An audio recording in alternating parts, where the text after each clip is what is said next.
Le Béninois libéré titre ce matin séance de prière pour le peuple et le président Talon à Parakou. C'était hier. Code électoral à la suite des protestants. Les imams du Bénin fragilisent le clergé catholique. C'est dit donc que les imams du Bénin sont contre ce qui est annoncé au niveau de l'église catholique. Est-ce qu'on peut faire foi à ce titrage du quotidien Le Béninois libéré? Vigilant.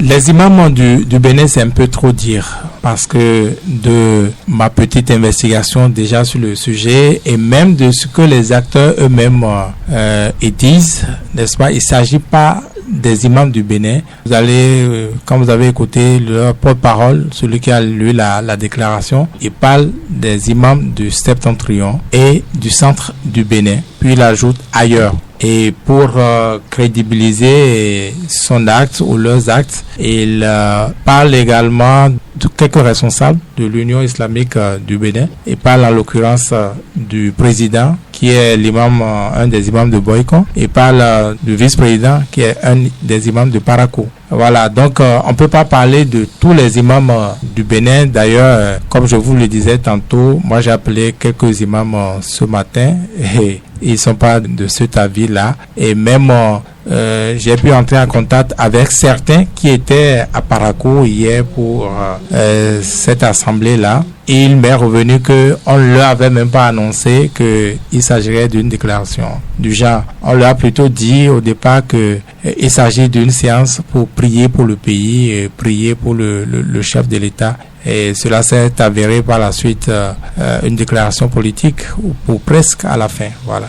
Casimir, ok, est-ce qu'on peut croire qu'il n'y a pas une fumée là qui donne raison que les imams sont en train d'aller vers Patrice Talon? C'est le constat fait à travers cette déclaration, parce que dire qu'il ne faut pas réviser le code électoral, revenir sur ce que les autres ont dit, notamment l'Église catholique qui a fait sortir les actes du colloque tenu le 25 avril dernier, eux, ils sont venus dire le contraire. Ils demandent à ce que le code ne soit pas réélu. Ils ont dit qu'il faut l'unité nationale, et pour l'unité nationale, il ne faut pas réviser le code électoral. C'est ce que ces imams ont dit hier. Et la présence de certaines personnalités politiques à cette déclaration hier, notamment l'ancien député Rachid Gbadamansi, de Robert Bihan, ces présences montrent déjà que, eh bien, ils vont vers le président Patrice Talon. Par contre, il y a d'autres imams, comme Vigile le disait, qui ne sont pas d'accord avec cette déclaration. Il y a des imams qui étaient à la cérémonie de restitution des actes du colloque du 25 avril dernier. Ils étaient au champ d'oiseaux et ils se sont exprimés sur ce nouveau code-là et ont demandé notamment la relecture également de ce code. Je veux parler de l'imam central de Kagyan, par exemple, qui dit que l'Église catholique a mené une démarche, une très bonne démarche, et donc lui, il est venu pour accompagner. Il n'y a pas ce couvent-là où il ne va pas pour parler de la paix, pour parler de l'unité. Et donc, il trouve que les actes du colloque, il faut impérativement respecter ces actes-là, et il a dit qu'il faut réviser le code électoral. Il n'a pas encore trouvé que ce code est unanime. Pour lui, ce code ne permet pas qu'il y ait la paix, qu'il y ait l'unité. C'est pourquoi lui soutient le clergé catholique.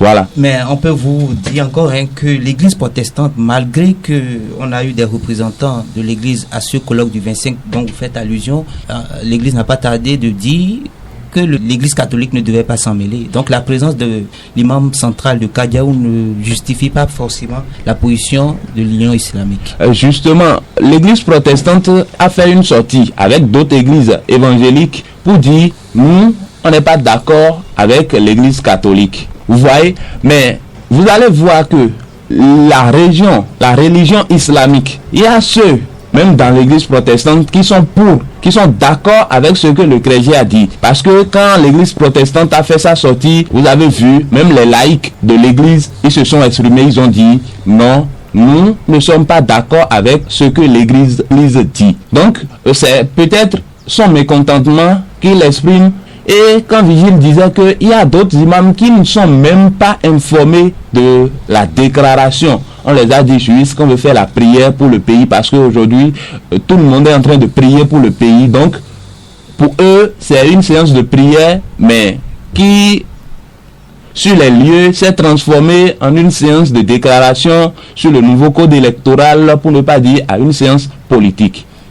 Vigile avancé, est-ce qu'on peut croire que les autres imams ne sont pas vraiment associés à cette dit, ou déjà beaucoup de quotidiens comme Bénin Intelligent titrent que les imams recommandent la neutralité? Est-ce qu'ils ne s'y retrouvent pas vraiment, ce dont vous parlez là? Moi, je pense qu'il ne faut pas tomber dans le piège des initiateurs, n'est-ce pas, de cet événement de Parakou. Il ne faut pas tomber dans ce piège-là. Il faut aller scanner, n'est-ce pas, leur profil. C'est des commerçants politiques et c'est en de pareilles circonstances qu'ils prospèrent. En fait, ils veulent faire croire qu'il s'agit d'une activité des imams. Mais ce n'est pas les imams qui sont à la base, ce n'est pas eux qui sont à l'initiative. C'est d'abord les acteurs politiques qui, je parlais de leur profil, ont dû aller démarcher quelqu'un pour dire oui, nous sommes capables d'apporter une réponse, d'apporter la contradiction à l'Église catholique. Nous pouvons mobiliser des imams, n'est-ce pas? Nous pouvons mobiliser l'Union islamique du Bénin, qui, ils l'ont fait. Et je ne sais pas si vous voyez la nuance. S'il s'agissait, n'est-ce pas, de l'entité religion islamique du Bénin, ça aurait été sous l'égide de l'Union islamique du Bénin. Même si... Je rappelle dans le papier qu'il y a la présence effective des imams venus de tous les départements du Bénin. Moi, je n'étais pas là-bas pour compter, mais ils ont dit clairement qu'il s'agit des imams du septentrion dans la déclaration et des imams du centre. Puis, ils ont dit et d'ailleurs. Voyez? Mais ce n'est pas l'important. Ils auraient même pu mobiliser tous les musulmans à Parakou. Ce n'est pas l'important. Je vous dis comment cela a pu se passer, n'est-ce pas? Vous savez qu'il y a des entremetteurs. On connaît des acteurs politiques pour cela. Donc, ils ont été démarchés, n'est-ce pas, pour dire oui, nous sommes en mesure d'apporter la contradiction au clergé catholique. Nous allons faire parler les musulmans et ceci. Et sans doute, ils ont eu les moyens pour ça. Et ils sont allés voir leurs amis et ça a commencé par Parakou. On connaît le scénario. Moi, je vous ai dit, j'ai fait une petite investigation. Ça a commencé par Yebouberi et puis c'est allé dans les autres quartiers de Parakou. Puis cela est allé au-delà de Parakou. On connaît comment cela a fonctionné. Voyez-vous?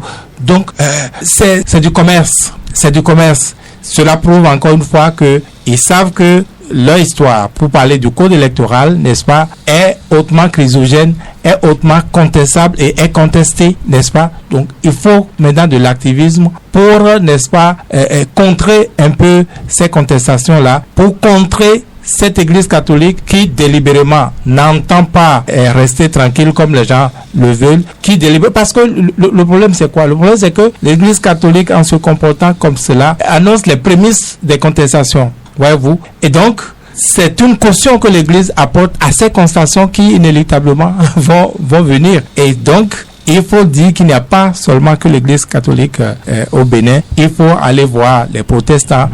L'autre a vu que les protestants ont réagi et il dit, moi aussi j'ai un peu d'emprise sur les musulmans. Donc, il est allé démarcher aussi les musulmans.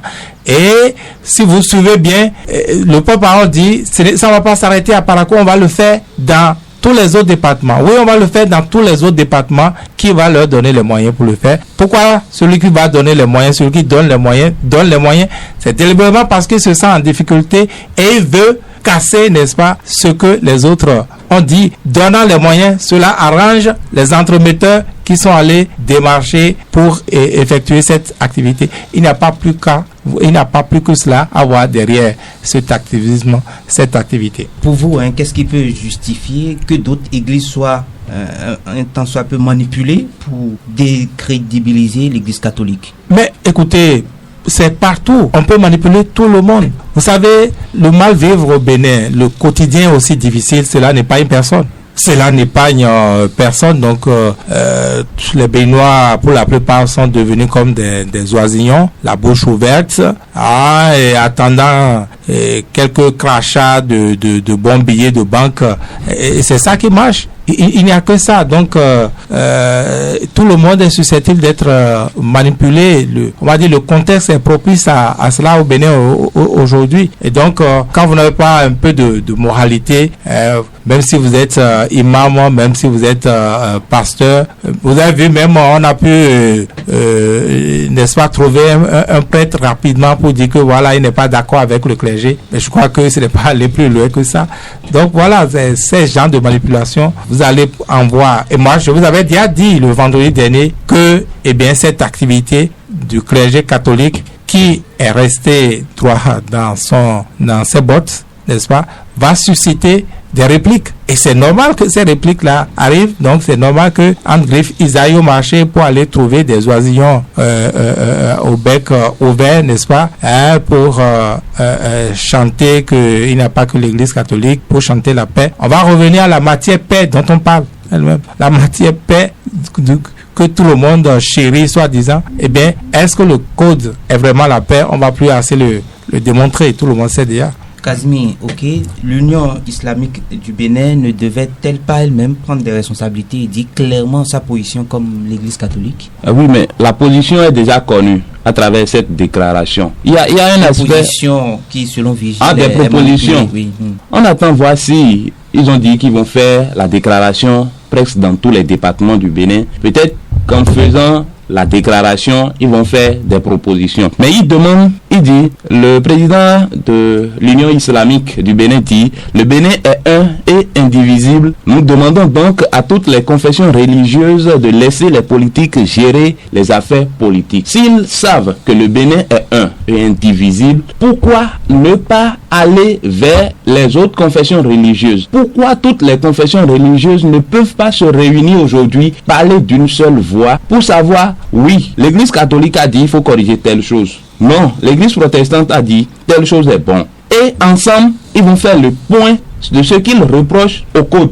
Et ensemble, ils verront si effectivement il faut faire des propositions allant dans le sens de réviser le code ou non. Mais chacun reste dans son coin et dit non, il faut réviser, non, il ne faut pas réviser. Vous savez, aujourd'hui, chacun est en train de défendre sa ligne. Quand on prend l'église protestante, vous connaissez bien ce que le président Talon a fait pour l'église protestante, notamment pour le président de l'église protestante. Donc, il est difficile pour le président de l'église protestante de laisser le président Talon. Donc, on peut déjà lire cela à travers la sortie de l'église protestante. Vous voyez, l'autre aspect politique dans cette déclaration des confessions religieuses, c'est quoi? Vous savez, l'église catholique a fait son colloque et a rendu les actes. Et le compte rendu des actes du colloque à la cérémonie, vous n'allez pas constater la présence d'un député de la mouvance présidentielle. Sinon, on dirait même que la mouvance présidentielle était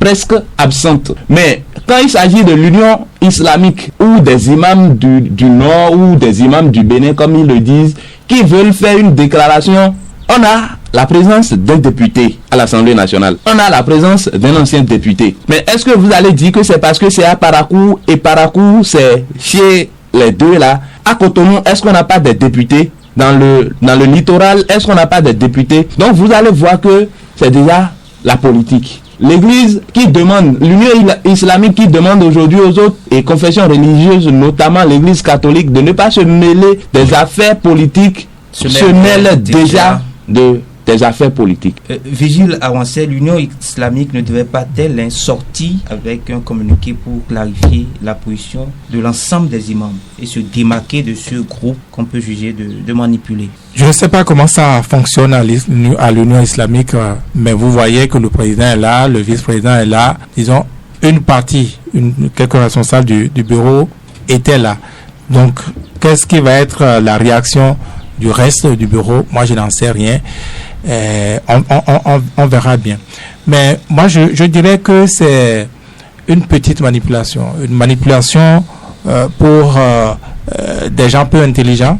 Parce que les acteurs politiques aurait dû ne pas être présent à cette activité-là, que on aurait encore fait un peu d'effort pour savoir qui pourrait être derrière, voyez-vous. Mais on a voulu assumer, on a voulu prouver aux gens que on est allé jusqu'au bout, qu'on a justifié les moyens déployés pour ça. Et voilà, donc ce côté, l'autre côté de crédibilité, voilà, on a omis ça, on a oublié ça. Si ils pensent que le code, parce qu'ils n'ont pas pu, n'est-ce pas, démontrer que l'Église catholique a tort, ils n'ont pas pu démontrer que les actes du colloque, alors que leur assemblée se tient, n'est-ce pas, le week-end après la publication des actes du colloque, n'ont pas pu démontrer que les gens ont tort, que les communicateurs qui sont intervenus ont tort, que les recommandations de l'Église ne tiennent à rien. Ils n'ont rien pu démontrer. Ils ont pu dire seulement ce qu'ils avaient à dire et qui est la réponse attendue, à savoir laisser les politiques faire la politique, comme si la politique n'impacte pas, n'est-ce pas, le social n'impacte pas eux, leurs fidèles,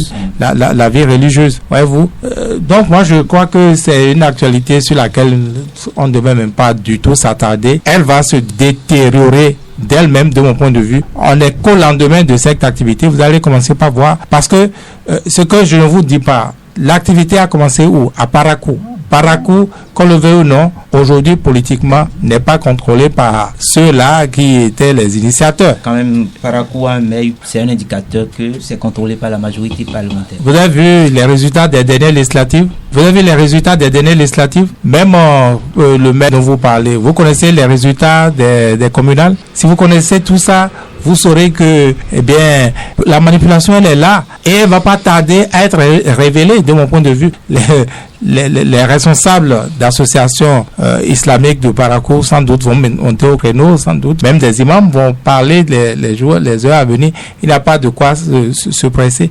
L'Union islamique dont vous parlez, l'Union islamique du Bénin peut donner également de la voix. Même pour les activités précédentes, notamment quand le colloque de l'église s'était tenu le 25 avril et le lendemain avec la déclaration des protestants.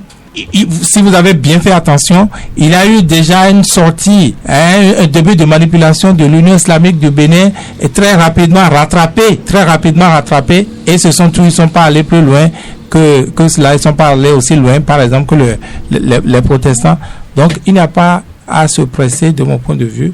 Il faut se calmer complètement et vous verrez, les choses vont se détériorer d'elles-mêmes, parce que s'il y a une ville aujourd'hui, encore une fois, qui est résolument, on va dire, dans l'opposition, acquise pour l'opposition, eh bien, on peut dire que c'est d'abord Parakou.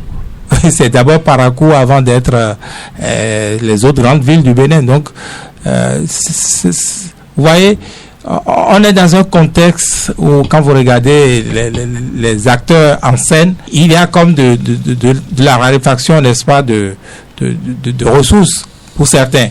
Et donc, on saisit rapidement ces petites opportunités-là pour se refaire un peu de santé financière. Ce n'est pas plus que ça. Si vous les connaissiez, ils ne faisaient que ça. Et donc, pour eux, ce n'est que la bonne saison. Celui qui n'a rien dit par rapport à ce code, Vigile Avancé, vous le connaissez bien. Malheureusement, il devait aussi prendre la parole. Non? Absolument, mais je l'ai déjà interpellé vendredi. La fameuse fondation Malheureusement, doit pouvoir prendre la parole. Mais on connaît déjà à peu près ce que cette fondation dit. Elle parle en ces circonstances comme certaines associations, certaines organisations. Elle parle en ces circonstances comme certains artistes. Oh, la paix, oh, restez calme, allez, ne faites rien, statu quo, conservez l'existant. Ben, c'est ça que vous avez, c'est ce que vous allez entendre, enfin, je présume. Donc, le rôle d'un prêtre, c'est aussi de prêcher la paix. Le rôle de qui, vous avez dit? Le prêtre, c'est de prêcher la paix. Je pensais que vous parlez de la fondation Malheureuse. Et moi, je me rappelle, il y a de cela quelques années, 3 ou 4 ans de cela, j'ai pris en interview le président de cette fondation, Yacoub Malheureuse, l'ancien député lui-même, et il me disait ceci, que le Coran recommande que ce que le politique ou le dirigeant dit, qu'il faut boire ça et se coucher et prier Allah pour lui. je le paraphrase, mais il disait tenir ça lui-même du Coran. Je ne sais plus de quelle sourate. Mais il avait cité ce sourate-là. Il avait dit donc on voit le code électoral selon lui. Écoutez, moi qu'est-ce que vous voulez que je dise? Dans tous les cas, il n'y a pas que dans la République. Je pense que les uns les autres devaient pouvoir se prononcer. Et au-delà de se prononcer, chacun devait pouvoir se positionner par rapport à ce code. Quand vous voyez l'activisme, quand vous voyez surtout ceux-là qui ont intérêt à mettre des ressources pour ces genres d'activités contre ceux qui protestent contre le code, ceux qui disent revoyez les choses, eh bien c'est parce qu'ils ont un intérêt. Et pour cela, il ne faut pas laisser seulement l'Église catholique seule face à cet ordre-là, alors que la préoccupation que porte le clergé catholique du Bénin, eh bien, c'est une préoccupation nationale, une préoccupation d'intérêt général. Voyez-vous. Casimir, ok, du dialogue interreligieux, on ne voit pas les dignitaires de la religion traditionnelle se prononcer sur cette question. Oui, vous allez constater également qu'il y a l'absence de l'église du christianisme céleste. Elle ne dit souvent rien, c'est connu cette position. Voilà, mais pourquoi d'autres confessions religieuses ne peuvent pas faire ainsi? Au fait, ils demandent de ne pas se mêler des affaires politiques. Vous ne voulez pas vous mêler des affaires politiques. Restez tranquille. Restez comme l'église du christianisme céleste. Ne sortez pas. Ne dites pas que ce code, il ne faut pas réviser. Ne dites pas que ce code, il faut le réviser. Vous voyez? Mais vous faites sortir, vous dites, ce code, c'est pour la paix, il ne faut pas réviser. Et vous dites que vous ne vous mêlez pas des affaires politiques. Les prêtres de phare ou les leaders religieux, les leaders traditionnels, vous allez les voir associés parfois à l'église catholique. Parce que si vous étiez au colloque ou à la cérémonie de restitution des actes du colloque, il y avait quand même ces leaders traditionnels-là qui y étaient. Donc, même si ils ne se regroupent pas pour dire nous voulons faire une déclaration, ils savent ce qu'ils pensent de ce code. Mais pour peut-être rester neutre, pour peut-être ne pas se mêler des affaires politiques, ils ont décidé de ne pas faire une déclaration, mais quand on les invite pour une séance, ils y vont. Et ils s'arrêtent là. Mais d'autres églises, d'autres confessions religieuses qui demandent aux autres encore de ne pas se mêler des affaires politiques, elles font des sorties, elles font des déclarations, elles disent on ne touche pas au code. Elles disent on touche au code. Pourquoi ne pas rester neutre? Pourquoi ne pas rester comme l'église du christianisme céleste qui, on n'entend pas, qui ne dit rien depuis que nous avons ce nouveau code électoral. Vigile avancé, les leaders de la religion traditionnelle ne disent rien. Est-ce qu'on peut penser que le silence c'est quand même un oui au code électoral, puisqu'on connaît un peu la configuration de ces leaders de la religion traditionnelle? Non, moi je ne pense pas qu'il faille diviser davantage le Bénin, demander aux gens de se prononcer ou faire la liste de ceux qui ont dit, ceux qui n'ont pas dit. Il ne s'agit pas de cela de mon point de vue. Eh bien, vous souhaitez tout à l'heure que les gens se prononcent? Non, les gens se prononcent, les gens se positionnent par rapport au code électoral. C'est pas se prononcer, les discours, ça va changer quoi? Moi, je crois qu'aujourd'hui, il faut même aller au-delà des discours, n'est-ce pas? Et faire en sorte que on puisse passer au concret, réclamer par des actes, n'est-ce pas, la relecture du code si on pense que c'est hautement dommageable, ce code pour la paix. Eh bien, bien sûr, il ne faut pas se priver, n'est-ce pas, d'action pour amener la paix. C'est pas les discours. Les discours, c'est dans les discours que se retrouvent les manipulations. Qui va parler pour prendre 1 franc? Et on sait le marché qui est ouvert maintenant pour aller chercher de l'argent. Le marché qui est ouvert, n'est-ce pas, pour... donc, si on est dans cette logique-là, vous verrez des scissions dans des organisations pour aller, n'est-ce pas, là où le miel coule, pour aller, n'est-ce pas, là où les oisillons, le bec ouvert, où les billets tombent. Il ne s'agit pas de cela. Moi, je crois que ce qui manque aujourd'hui, c'est au-delà de ces protestations verbales, on va dire, que des gens prennent le devant, n'est-ce pas, pour dire Voilà comment nous amenons et gouvernement et chef de l'État et l'Assemblée nationale à véritablement se pencher à nouveau sur la relecture de ce code. C'est du concret qu'il s'agit. Voyez-vous, qui prend le lead, qui le fait, c'est de ça qu'il s'agit. Moi, je pense que, je ne sais pas s'il reviendrait encore à l'église de le faire, elle à qui on reproche déjà de se mêler de la politique. Heureusement qu'elle n'a que faire, on dirait même qu'elle n'a même plus d'oreille ni pour ces gens-là, ni pour ceux qui avant lui ont parlé ou les médias qu'on a entrepris pour cela.